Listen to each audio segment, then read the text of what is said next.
உன்னை நடத்தி செல்கிற பாதை இடுக்கத்தின் பாதையா, உன்னை நடத்தி செல்கிற பாதை குறுகலான பாதையா, பரவாயில்லை, பரவாயில்லை. உன் மூலமே ஒரு பெரிய காரியத்தை நடத்திப்பதற்கு தேவன் உன்னை ஆயத்தப்படுத்துகிறார். ஹல்லேலூயா. பக்கத்துல இருக்கும் கையை பிடிச்சு சொல்லுங்க, ஆண்டவர் உங்களை ஆயத்தப்படுத்துறாருங்க. கர்த்தர் உங்களை ஆயத்தப்படுத்துறாரு. கர்த்தர் உங்களை ஆயத்தப்படுத்துகிறார். ஹல்லேலூயா, ஹல்லேலூயா, ஹல்லேலூயா. சாமுவேல் சவால் விட்டு சொல்ல முடியும், என் சிறு வயது முதல், even though I was brought up among the corrupt priests, மிகவும் மோசமான கீழ்நிலையில் இருக்கிற அடியாட்களோடு கூட வாழ்ந்து கொண்ட ஆசாரியர்கள் மத்தியில நான் வைக்கப்பட்டு வளர்க்கப்பட்ட போதிலும், ஒரு நாளிலே என் பெயரை சொல்லி கூப்பிட்ட என் ஆண்டவரை நான் அறிந்து விட்டேன்.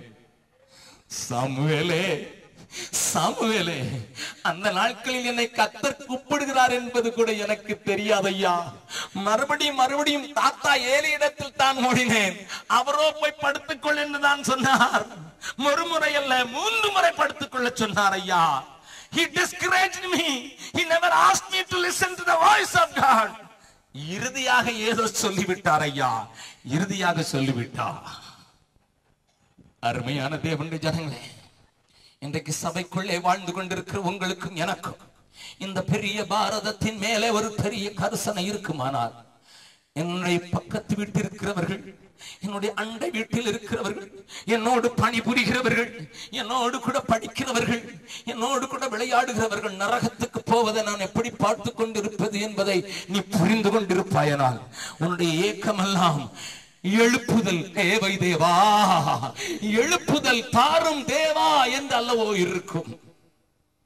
நீங்களும் வரப்போகிற பெரிய மழையாம் எழுப்புதலிலே பங்குள்ளவர்களாக எதையாயிலும் இந்த பூமிக்கு தந்து அவர்களை அல்லேலூயா எடுத்துக்காட்டாக அசைக்கிறவர்களாக மாற்ற வேண்டும் என்பதற்காக தேவன் உங்களை தெரிந்து கொண்டிருக்கிறார். என் சங்கீதக்காரன் சொல்லும் போது சொல்லுகிறான், 99வது சங்கீதத்தில், சாமுவேல் கர்த்தருடைய நாமத்தை பற்றி கூப்பிடுகிற சாமுவேல் என்று சொல்லுகிறான். அது மாத்திரமல்ல, அந்த சாமுவேல் ஒரு நாளிலே ஜனங்களை பார்த்து சொன்னான், இன்று அறுவடை நாள் அல்லவா, ஆனாலும் நான் சொல்கிறேன், கர்த்தர் இடி முழக்கங்களையும் கல்மலைகளையும் உண்டாக்குவாராக என்று சொல்லி அவன் காய்களை உயர்த்தின போது தேவன் வான மண்டலங்களிலே ஹல்லேலூயா அவனுடைய ஜெபத்தின் சத்தத்தை கேட்டு கல்மலையையும் பெருமழையையும் உண்டாக்குவதற்கு வல்லவராய் இருந்தார் ஐயா. அத்தனை வல்லமையான ஜெப வீரனாக மாறிவிட்டான். கரங்களை தட்டி ஆண்டவரை மகிமைப்படுத்தலாமா? 7வது அதிகாரத்தை வாசித்து பார்த்தீர்கள் என்றால் ஒன்று காரியம் எங்களுக்கு தெரியும். என்ன தெரியும்? சாமுவேல் செய்த முதலாவது வேலை, அவர்கள் அழுது கொண்டிருக்கிறார்கள். வாசிக்கலாம், வாசிக்கலாம். ஜனங்கள் அழுது கொண்டிருக்கிறார்கள், புலம்பிக் கொண்டிருக்கிறார்கள். 7வது அதிகாரம் 2வது வசனத்திலிருந்து வாசிக்கலாம். வெட்டி கிரியாத் யாரிமிலே அநேக நாள் தங்கியிருந்தது, 20 வருஷம் அங்கே இருந்தது. இஸ்ரவேல் குடும்பத்தார் எல்லாரும் கர்த்தரை நினைத்து புலம்பிக் கொண்டிருந்தார்கள். அப்பொழுது சாமுவேல் இஸ்ரவேல் குடும்பத்தார் யாவரை நோக்கி, ஏனென்றால் பெலிஸ்தியர்கள் அவர்கள் மேல் அரசாளுகிறார்கள், கொடுமை அவர்களுக்கு வருகிறது, நெருக்கப்படுகிறார்கள்.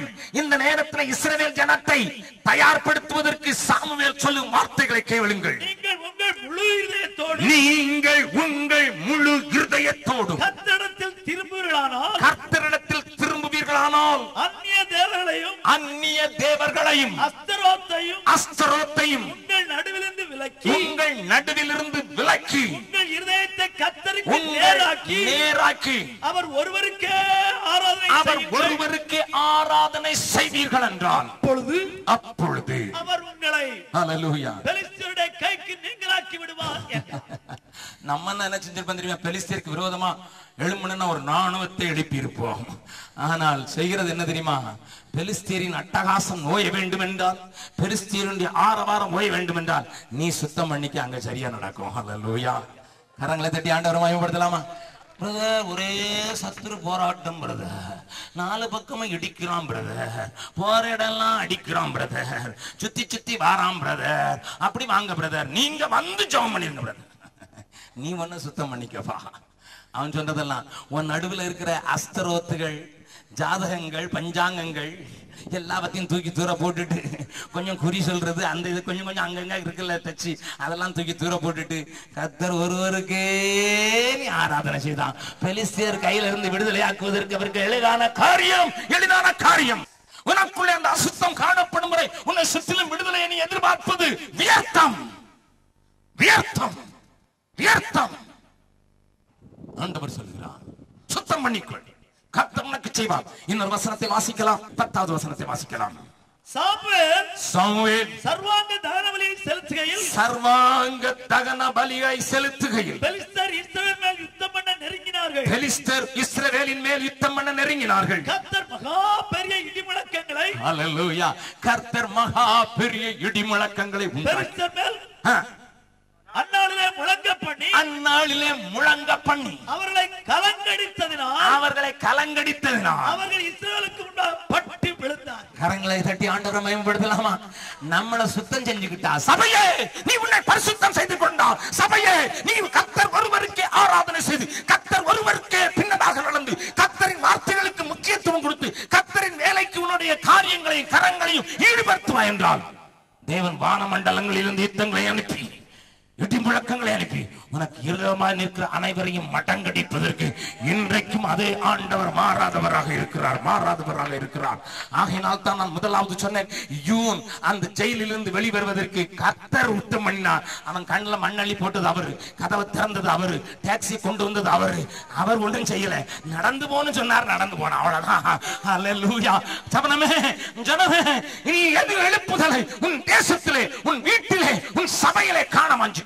ஒன்று செய், ஒரு சம்பூர்ண ஒப்பு கொடுத்தல், டோட்டல் சரண்டர் செய்து விடுவாயா? செய்து விடுவீர்களா?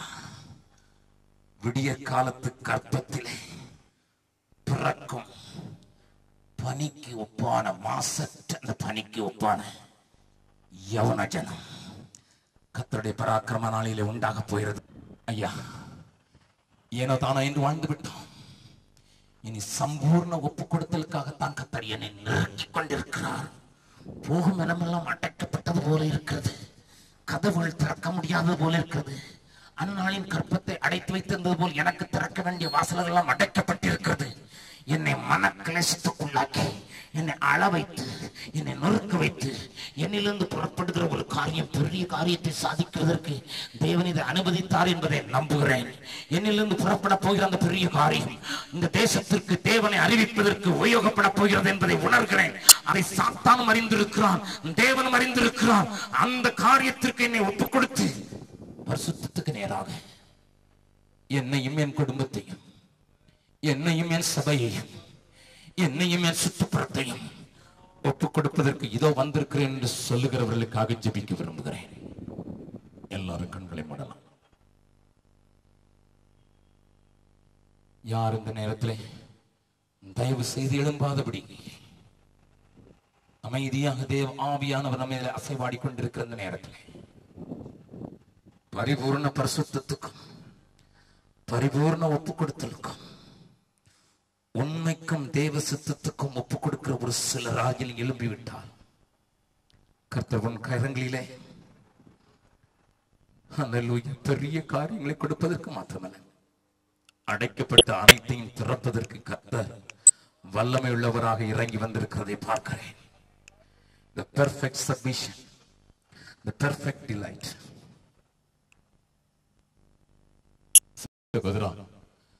தேவன் என்னோடு கூட பேசி இருக்கிறார். எனக்கு அடைக்கப்பட்ட கதவுகள் திறப்பதற்கு இது வழி என்று தெரிந்து விட்டது. இந்த தேசத்திற்கு நானும் உபயோகம் உள்ளவள் என்று தெரிந்து விட்டது.